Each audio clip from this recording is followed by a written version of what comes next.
Hi friends, నేను జుట్టు పెరగటానికి కొబ్బరి నూనె తయారు చేసుకుంటున్నాం.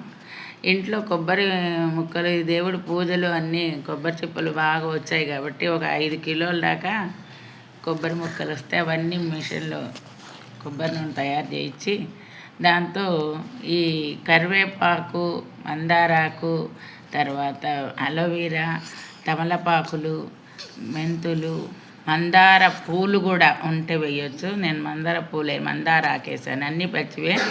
ఆ నూనెలో వేసి దానికి తోడు 100 గ్రాములు వంటామదువును, 100 గ్రాములు నువ్వుల నూనె వేసి నూనెలో వేసి కాచానమాట. ఆముదం కూడా చల్లదనము, కరివేపాకు వల్లేమో జుట్టు బాగా పెరుగుతుంది.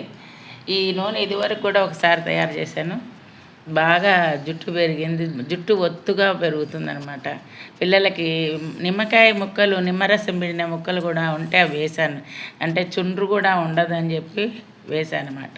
చుండ్రు కూడా పోవటానికి ఉపయోగపడుతుందని అవన్నీ కలిపి కొబ్బరి నూనె తయారు చేసా. చాలా చల్లగా ఉంటుంది. ఎండాకాలం ఎండలకి మాటుకు నూనె రాసుకుంటే ఎంతో చల్లగా ఉంటుంది.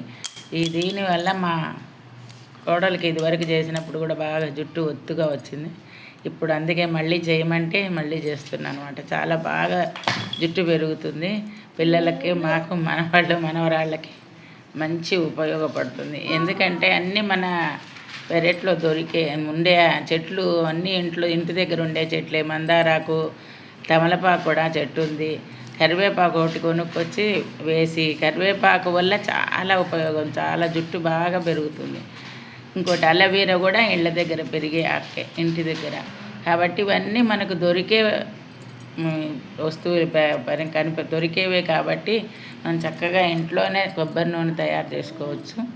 ఆ నూనె వల్ల మనకి చాలా ఉపయోగం ఉంది. ఎండాకాలం కూడా మెంతులు వేసాము, నిమ్మరసం బద్దలు అన్నీ వేసాం కాబట్టి చల్లగా కూడా ఉంటుంది. మందారాకు వల్ల ఇంకా ఇదిగా ఉంటుంది, బాగా జుట్టు పెరుగుతుంది. నల్లగా కాకపోయినా తెలుపు రాదు, బాగానే ఉంటాయి జుట్టు. ఈ నూనె చూడండి, ఎంత నూనె వేస్తే ఎంత ఈ సీసా నూనె తయారైందనమాట. చాలా బాగా ఉంది, చల్లగా ఉంది. అరికాళ్ళకు రుద్దుకున్న వేడి తగ్గిస్తుంది అనమాట. అంత బాగుంది నూనె. అందరూ ట్రై చేయండి.